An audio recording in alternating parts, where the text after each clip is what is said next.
가계약과 본계약, 계약의 시점이 언제? 부동산 계약 시 가계약은 무엇이고 어떤 효력이 있는지 알아보도록 하겠습니다.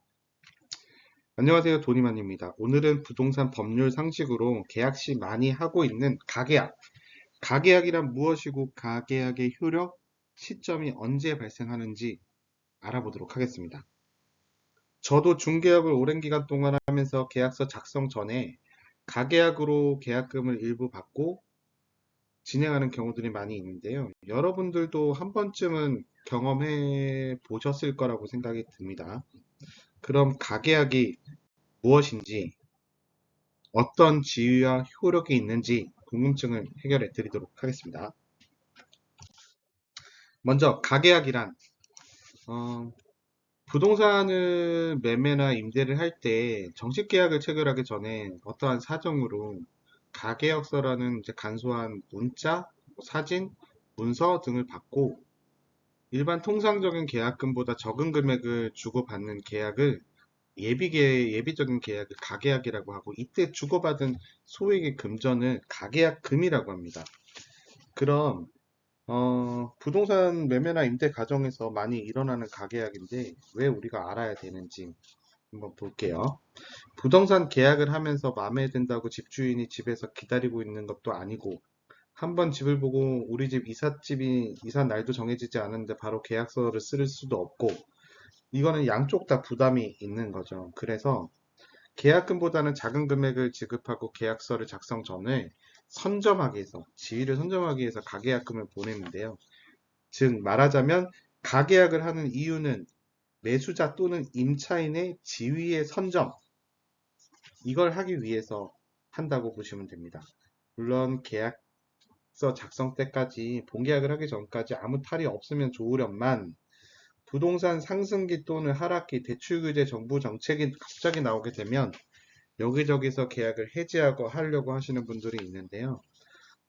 가계약금을 돌려달라, 아니면 나는 가계약금의 배액만 상환하겠다, 이런 식으로 해서 문제가 많이 발생했고, 부동산이 갑자기 상승을 했던 20년도 하반기 쪽에도 이런 일이 많이 있었습니다.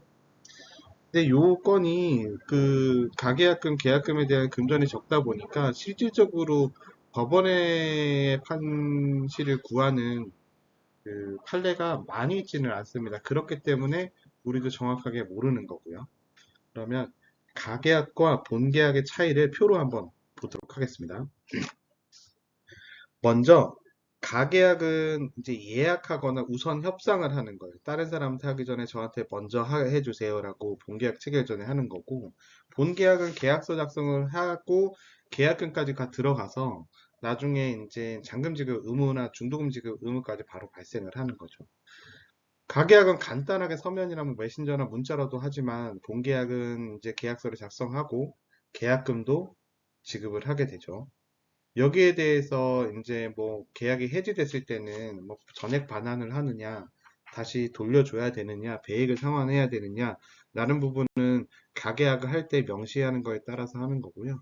본계약은 당연히 이제 계약서에도 있지만 발생을 하는 겁니다. 그럼 계약금의 성질에는 어떤 것들이 있는지 알아볼게요. 우리가 이제 뭐 본계약금, 뭐 가계약금 이런 것들이 아니라 계약을 하면서 이제 납부하게 되는 계약금에 대한 성질입니다. 계약금은 세 가지 성질을 갖고 있는데요. 계약을 했다는 증거로서의 의미인 증약금, 이것도 있지만, 미리 이제 내가 갖겠다고 하는 예약금으로서 형태도 가지고 있습니다. 증약금 또는 예약금으로도 보고요.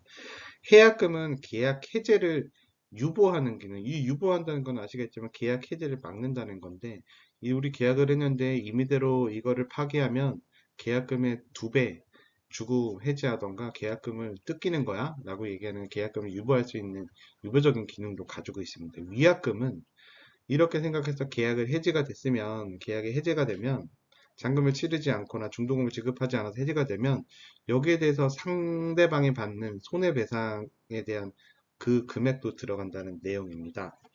그래서 본질적인 상황을 보면은 뭐 가계약금 같은 경우라든가 이런 것들이 목적물과 매매 대금이라든가 뭐 중도금, 잔금, 지금 계약 당사자가 특정이 돼야 돼요. 예전에는 이제 대둘이라고 해가지고 부동산에서 찍어서 넘긴 경우도 있거든요.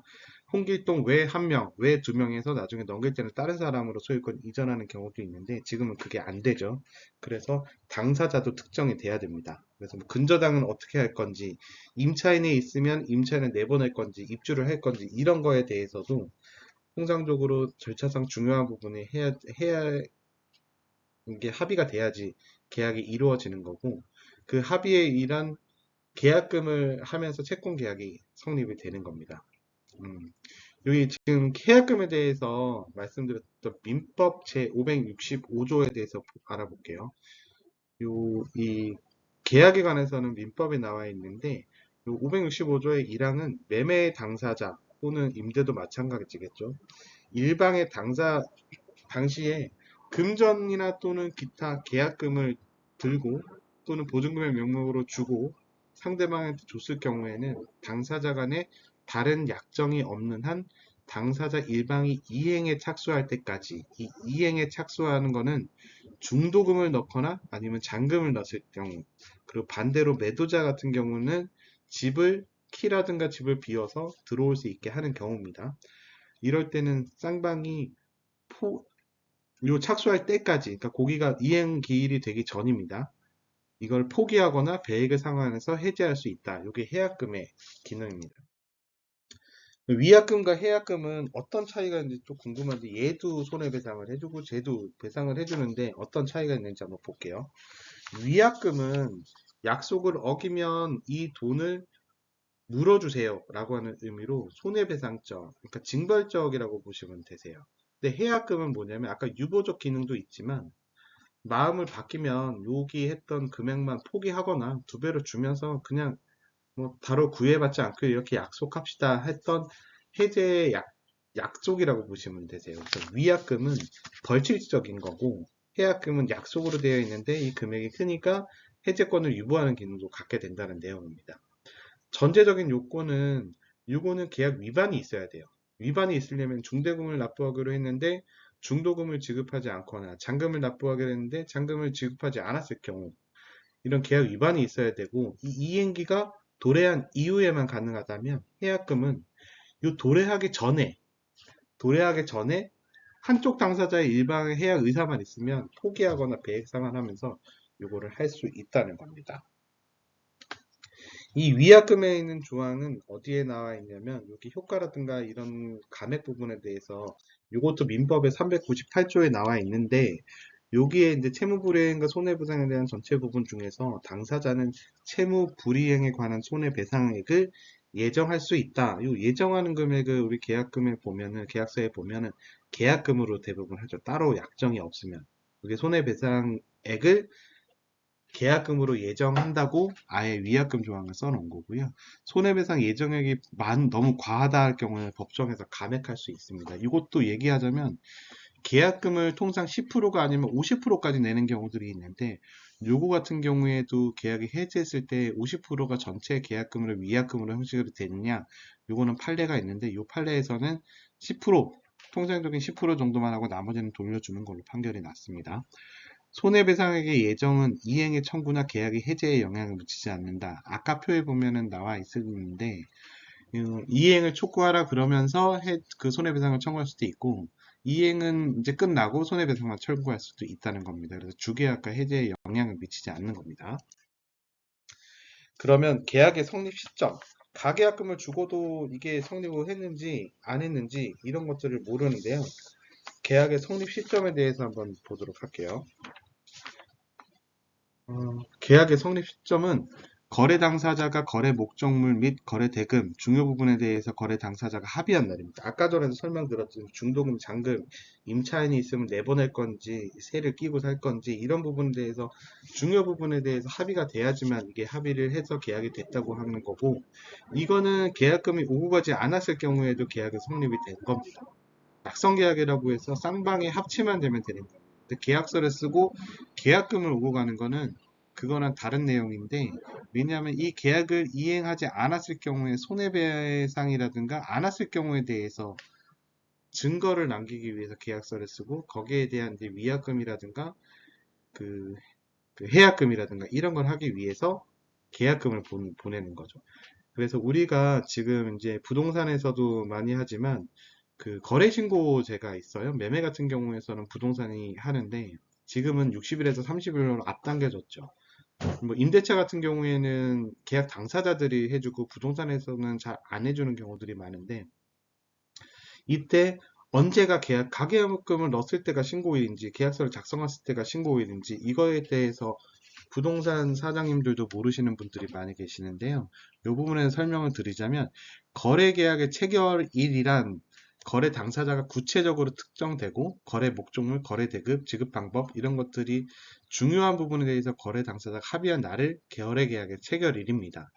그리고 이 경우와 더불어 계약금의 전부 또는 일부를 지급한 경우에는 그 지급일을 거래계약의 체결일로 보되 합의한 날에 계약금의 전부 또는 일부를 지급한다보다 앞서는 것이 서면이라든가 이런 게 입증할 수 있으면 합의한 날을 거래계약 체결일로 보는 겁니다. 우리가 거래계약을 쓸 때 입증할 수 있는 서면이 있으면 합의한 날을 보는 거고 계약금이라든가 가계약금은 제가 일주일 뒤에 줄게요 라고 하는 거는 그냥 계약금을 받는 거지 계약의 성립은 합의한 날짜인 거고요. 근데 통상적으로 이거가 합의를 입증할 수 없고 보통은 계약금 또는 가계약금이 들어왔을 때 입증의 증거로 쓸 수 있기 때문에 통상적으로는 가계약금이 들어간 날, 의사의 합체가 되고 가계약금이 들어간 날을 계약의 성립일이라고 거래계약의 체결일이라고 해서 신고를 하시면 됩니다. 뭐 이게 판례들도 있는데 이것도 뭐 중요한 거니까 알아보시고요. 가계약이 성립하지 않은 경우에는 아까 설명드렸던 중요한 내용이 정해지지 않았을 경우에는 가계약으로 보지 않아요. 잔금일을 적시하지 않은 거는 중요 부분이라고 보지 않는데요. 중도금일, 잔금일 둘 다 적시하지 않으면 이행을 할 날짜를 정해져 있지 않기 때문에 가계약이 성립이 안 됩니다. 그리고 그럴 경우에는 단순한 보관금으로만 형식이 돼서 부당이득 반환으로 해서 다시 돌려줘야 되는 부분이에요. 그리고 중개사가 이 무권대리는 거는 임대인의 권리를 대리받지 않은 행위. 이 대리행위도 마찬가지인데 꼭 인감증명서하고 인감도장이 있어야 되는 건 아니고요. 내가 내 업무를 너한테 대리해준다는 대리 부분만 입증을 하게 되면 대리가 승낙이 됩니다. 그것도 낙성으로 되는 건데 이걸 입증하기 위해서 우리가 뭐 인감도장, 인감증명서, 위임장 같은 거를 첨부하는 건데요. 중개사가 빨리 계약하기 위해서 지금 제 계좌로 부동산 계좌로 넣어주세요 해서 넣는 경우들이 있는데 100만 원이라도 넣어주세요라는 경우들이 있는데 요게 임대인이 오케이 하지 않았다면 그거를 배액 배상을 받거나 하지를 못해요. 물론 부동산 사장님한테 이거는 청구하거나 따질 수는 있는 부분이겠죠. 하지만 중개사한테 준 다음에 중개사가 임대인 또는 매도인한테 계좌로 보냈고 그러고 그 부분에 대해서 상당 기간 동안 얘기가 없고 이런 내용들을 다 알았다고 하면 가계약금을 보낸 추후라도 추인이라는 법정 행위를 통해서 계약이 효력이 있음을 증명할 수가 있습니다. 대법원 중에서 여기 이제 2015년 4월 23일 날 요 2014-231378 판결이 나는데 이거는 가계약금만 지급을 했는데 계약을 해지할 수 있느냐의 부분인데 여기서 판결은 가계약금만으로는 안 되고 나머지 부분을 다 지급을 하고 배상을 해야 된다. 계약을 해지할 수 있다는 내용입니다.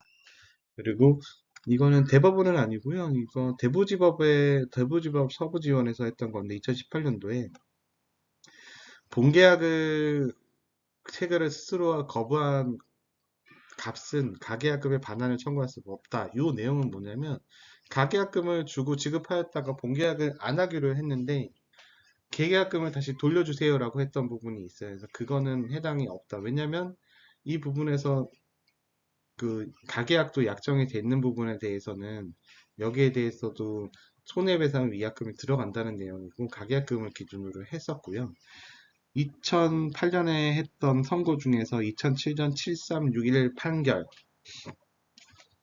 이 부분은 뭐냐면 계약금이 일부만을 먼저 지급하고 잔금을 나중에 주기로 하거나 아니면 계약금을 지급하지 않고 계약서만 작성하고 나중에 내가 일주일 후에 계약금 줄게요 했는데 계약금을 주지 않았을 경우에는 이거는 이행기의 채무 불이행을 이유로 계약금 약정을 해지할 수 있다라는 판례였습니다.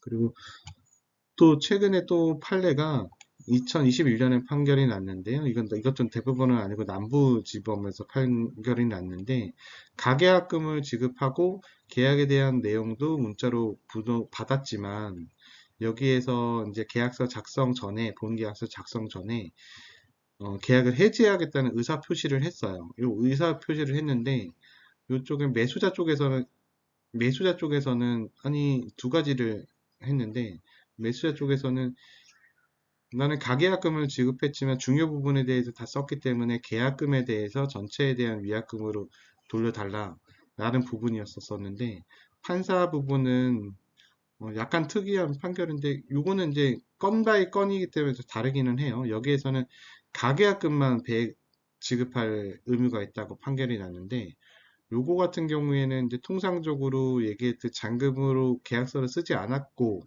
잔금 지급에 대해서 또는 근저당 설정 말소에 대해서는 그 중요 부분에 대해서 얘기하지 않았다라고 해서 판결이 났던 부분입니다. 이게 최근 판결인데, 그러니까 판사마다 좀 다르고, 대법원 판결에서는 중요 부분에서만 되면은 계약으로 돼서 이행을 된 거로 보기 때문에 아직까지는 대법원 판결이 조금 더 위에 있다고, 비판력이 있다고 보여지고 있습니다. 그럼 가계약에 의한 계약서 작성 방법. 이거는 중개사님들도 많이 보셔야 될 텐데, 아까 설명드렸던 그 거래 계약일이 언제인지 이 부분에 대해서 의사합치라든가 이 부분에 대해서 확인해야 될 부분입니다. 가계약일에 계약 체결이 되었더라도 계약서 작성에 대한 실제와 다른 날들이 많이 있는데요. 요거는 10월 1일 날 가계약금을 받고 합의를 됐고 문자를 보내주고, 10일 날 이제 계약서를 작성하고 계약금 잔금을 보내주기로 했습니다. 이럴 경우에는 거래 신고할 때 계약서 작성일은 10월 10일 날로 하는 거고, 거래 신고 의무적으로는 10월 1일부터 30일 내에 작성을 하는 거예요. 그래서 가계약금이 들어간 날로 실질적으로는 요 날짜로 거래 계약일로 써야 되는 거고, 요거를 특약사항에다 명기를 해 놓는 게 좋아요. 계약서 특약사항에다 가계약에 의해서 계약금 중에 일부는 체결일은 10월 1일이라고 표기를 하는 게 좋고요.